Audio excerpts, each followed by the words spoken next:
Assalamualaikum warahmatullahi wabarakatuh. Baiklah Bapak Ibu, kita lanjutkan kembali membahas soal seleksi akademik PPG IPA SMP tahun 2023. Sekarang kita masih akan membahas materi pedagogi IPA, ini sudah bagian yang keempat. Soal yang pertama, perhatikan soal berikut. Gula merah yang dibuat secara tradisional memiliki sifat cepat lembek, berbeda dengan gula merah yang diolah secara modern yang memiliki sifat tidak mudah lembek. Zat aditif yang ditambahkan sebagai pengawet agar gula merah tidak mudah lembek adalah natrium metabisulfit. Berikan penjelasan bagaimana natrium metabisulfit dapat membuat gula merah hasil produksi tidak mudah lembek. Berdasarkan taksonomi kognitif Bloom, revisi soal tersebut termasuk ke dalam ranah A. Pengetahuan, B. Evaluasi, C. Analisis sintesis, D. Penerapan, E. Pemahaman. Jadi kalau kita baca lagi soalnya, ini sudah merupakan soal analisis sintesis. Jawabannya adalah C. Soal kedua, salah satu tujuan pembelajaran yang dirumuskan oleh seorang guru adalah sebagai berikut.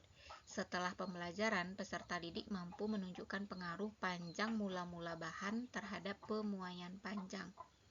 Rancangan kegiatan laboratorium yang sesuai untuk mencapai tujuan tersebut adalah melalui, jawabannya adalah percobaan, menggunakan batang logam yang sejenis dengan diameter yang sama dan panjangnya divariasikan, lalu dipanaskan pada rentang suhu yang sama. Jadi karena yang akan dilihat itu adalah pengaruh panjang mula-mula bahan terhadap pemuaian panjang.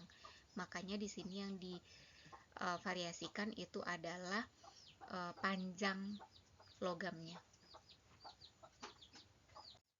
Soal ketiga, sesuai lampiran Permendikbud nomor 24 tahun 2016 KD 4.4 untuk kelas 7 adalah melakukan percobaan untuk menyelidiki pengaruh kalor terhadap suhu dan wujud benda serta perpindahan kalor. Perhatikan rumusan indikator pencapaian kompetensi berikut ini. 1. Merangkai percobaan perubahan suhu dan wujud air selama pemanasan. 2. Menyebutkan hubungan antara kalor dan suhu pada proses air menguap. 3. Mengukur peningkatan suhu air untuk setiap selang waktu pemanasan. 4. Menghitung kalor yang dibutuhkan untuk suatu peningkatan suhu air. 5. Mengamati wujud air selama dipanasi dengan pemanasan yang tepat. 6. Menjelaskan grafik hubungan antara lama pemanasan dan suhu air. Indikator pencapaian kompetensi yang sesuai dengan KD 4.4 tersebut adalah rumusan nomor. Jawabannya adalah yang E, 1, 3, dan 5. Merangkai percobaan perubahan suhu wujud air selama pemanasan, lalu mengukur peningkatan suhu air untuk setiap selang waktu pemanasan, dan mengamati wujud air selama dipanasi dengan pemanasan yang tetap. Soal keempat. Dengan menerapkan mode pembelajaran inquiry, seorang guru memfasilitasi siswanya dengan kegiatan laboratorium untuk menemukan sendiri besaran-besaran yang mempengaruhi periode suatu ayunan sederhana. Salah satu tahap yang dilakukan siswa adalah merancang dan melaksanakan pengukuran periode pada percobaan ayunan sederhana dengan panjang tali diubah-ubah, sedangkan masa bandul dan simpangan awalnya tetap. Tahapan tersebut bertujuan untuk menyelidiki. Jadi yang dirubah di sini yaitu panjang tali. Jadi yang diselidiki di sini itu adalah pengaruh panjang tali terhadap periode ayunan. Jawabannya adalah E. Soal kelima. Perhatikan kisi-kisi penilaian hasil belajar berikut ini. Di sini ada indikator pencapaian kompetensi 1, 2, dan 3. Teknik penilaiannya ada tes tertulis, kemudian lembar pengamatan, dan panduan wawancara. Yang menunjukkan kesesuaian antara indikator pencapaian kompetensi dan teknik penilaian yang benar itu adalah nomor. Jawabannya adalah semuanya 1, 2, dan 3. 1. Menumbuhkan sikap ingin tahu, yaitu teknik penilaiannya berupa lembar pengamatan, frekuensi dan mutu pertanyaan peserta didik. Kemudian panduan wawancaranya, wawancara tentang jangka sorong untuk menggali rasa ingin tahu. Kemudian yang kedua, membedakan besaran pokok dan turunan, yaitu tes pilihan ganda tentang beberapa besaran dan satuannya. Lalu bisa juga dengan wawancara, yaitu pertanyaan tentang beda besaran pokok dan turunan. Lalu mengukur menggunakan jangka sorong, yaitu lembar pengamatan. Ketepatan dan kecepatan mengukur diameter kelereng menggunakan jangka sorong. Jadi jawabannya itu 1, 2, dan 3, jawabannya B.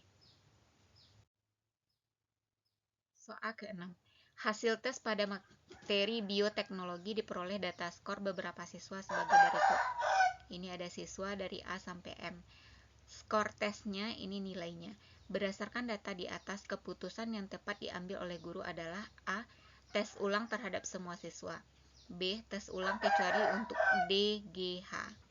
Kecuali untuk D, G, kemudian H. Kemudian yang C mengulang pendalaman materi. Yang D memberikan hadiah kepada D, G, H. Yang E menggunakan skor sebagai bagian nilai. Jadi karena nilainya rata-rata di sini 60, 50, 55, 70, hanya satu orang yang dapat 80, satu orang yang 75, maka keputusan yang paling tepat diambil oleh guru itu adalah mengulang pendalaman materi untuk seluruh siswa. Soal selanjutnya, perhatikan kisi-kisi penilaian hasil belajar berikut ini. Ini ada indikator pencapaian kompetensinya, ini ada teknik penilaiannya, ada tes tertulis, lembar pengamatan, dan panduan wawancara. Yang menunjukkan kesesuaian antara indikator pencapaian kompetensi dan teknik penilaiannya adalah yang nomor.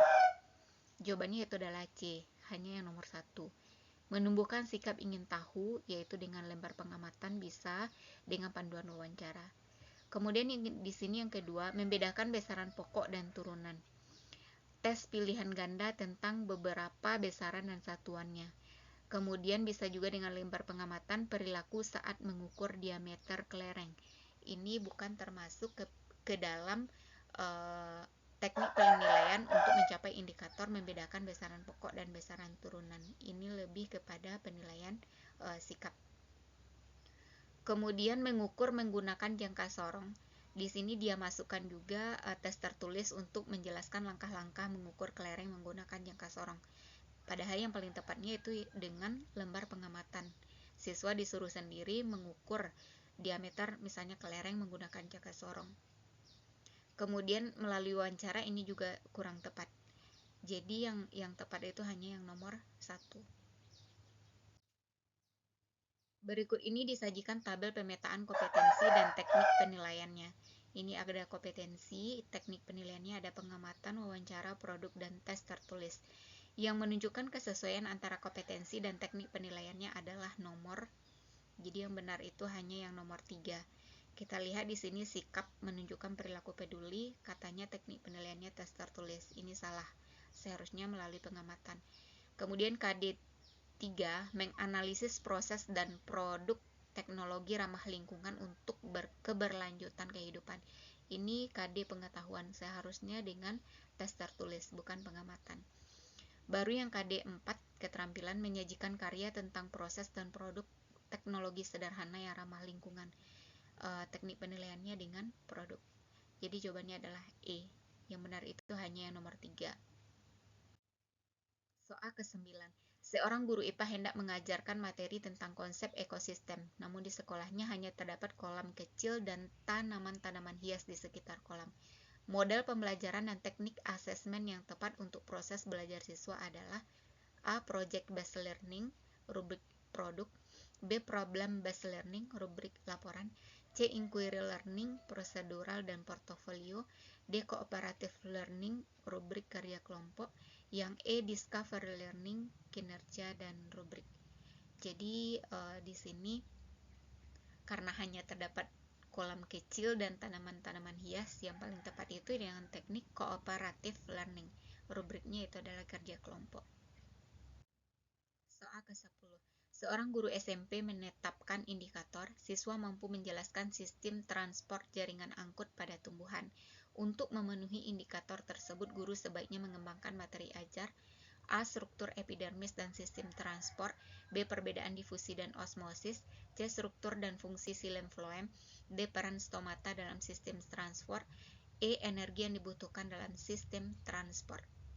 Jadi karena tadi indikatornya siswa mampu menjelaskan sistem transport jaringan angkut pada tumbuhan, maka materi ajarnya yaitu adalah perbedaan difusi dan osmosis.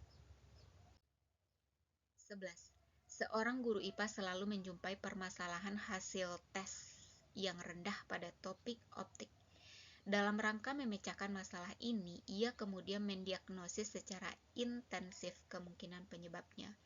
Di antaranya dengan cara mengidentifikasi ulang beberapa pekerjaan siswa dan juga mewawancarai siswa. Hasil diagnosis mengindikasi bahwa penyebab utama rendahnya hasil belajar pada topik ini karena mayoritas siswa tidak memahami tentang sifat-sifat bayangan, tegak, terbalik, maya, dan nyata. Bahkan sebagian dari mereka tidak dapat membedakan antara pengertian bayangan dan bayang-bayang. Guru menyadari bahwa selama ini tidak pernah melakukan kegiatan laboratorium yang dapat menunjang pembelajaran. Selain itu, ia menduga walaupun siswanya berusia di atas 12 tahun yang menurut Piaget mereka berada pada tahap berpikir formal, namun mungkin masih banyak yang berada pada tahap berpikir konkret atau peralihan, sehingga konsep tentang bayangan masih bersifat abstrak bagi mereka. Berdasarkan analisis tersebut, guru mengajukan proposal PTK dengan pertanyaan penelitian.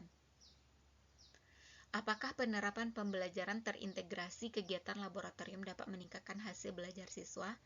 Sebagai variabel tergantung pada penelitian ini adalah A. Siswa, B. Model pembelajaran, C. Hasil belajar siswa, D. Pembelajaran terintegrasi kegiatan laboratorium, E. Kualifikasi guru. Jadi sebagai variabel tergantung pada penelitian ini yaitu pada hasil belajar siswa. Soal ke-12. Seorang guru IPA akan mengembangkan media dalam pembelajaran dengan kompetensi siswa mampu mengidentifikasi gerakan protista seperti hewan dalam menangkap mangsa. Media pembelajaran yang sesuai untuk membantu siswa mencapai kompetensi dasar tersebut adalah A. Grafik dan jaring-jaring kehidupan, B. Spesimen asli dan video animasi, C. Diagram dan video animasi, D. Media pop-up dan kartu bergambar, E. Mind mapping dan peta konsep. Jadi katanya di sini siswa mampu mengidentifikasi gerakan protista seperti hewan dalam menangkap mangsa. Jadi bisa juga ada spesimen aslinya diamati di bawah mikroskop, kemudian amati video animasi. Soal ke-13. Dengan menerapkan mode pembelajaran inquiry, seorang guru memfasilitasi siswanya dengan kegiatan laboratorium untuk menemukan sendiri besaran-besaran yang mempengaruhi periode ayunan sederhana untuk menyelidiki pengaruh massa bandul. Kalau tadi itu panjang tali, sekarang massa bandul terhadap periode ayunan, maka percobaan yang perlu dirancang dan dilaksanakan oleh siswa adalah jawabannya B. Pengukuran periode pada percobaan ayunan sederhana dengan massa bandulnya yang dirubah-rubah. Karena kita nanti akan mempengaruhi pengaruh massa bandul. Sedangkan panjang tali dan simpangan awalnya yaitu dibuat tetap. Soal ke-14. Di lingkungan suatu sekolah terdapat taman, kolam, dan sawah. Seorang guru IPA hendak mengajarkan materi tentang konsep biodiversitas. Model dan teknik asesmen yang tepat untuk proses pembelajaran tersebut adalah jawabannya adalah C. Discover learning di area taman. Kemudian tekniknya itu penilaiannya dengan kinerja, kemudian dalam bentuk rubrik. Perhatikan soal berikut. Prinsip etika lingkungan yang mendasari tindakan manusia agar dapat menjaga keseimbangan lingkungan adalah sumber daya alam harus dilestarikan, karena jumlahnya terbatas untuk memenuhi kebutuhan manusia dari generasi ke generasi berikutnya. Berikan penjelasan disertai contoh tentang pernyataan tersebut. Berdasarkan taksonomi kognitif belum revisi, soal tersebut termasuk kepada ranah A. Pengetahuan, B. Evaluasi, C. Penerapan, D. Pemahaman, E. Analisis sintesis.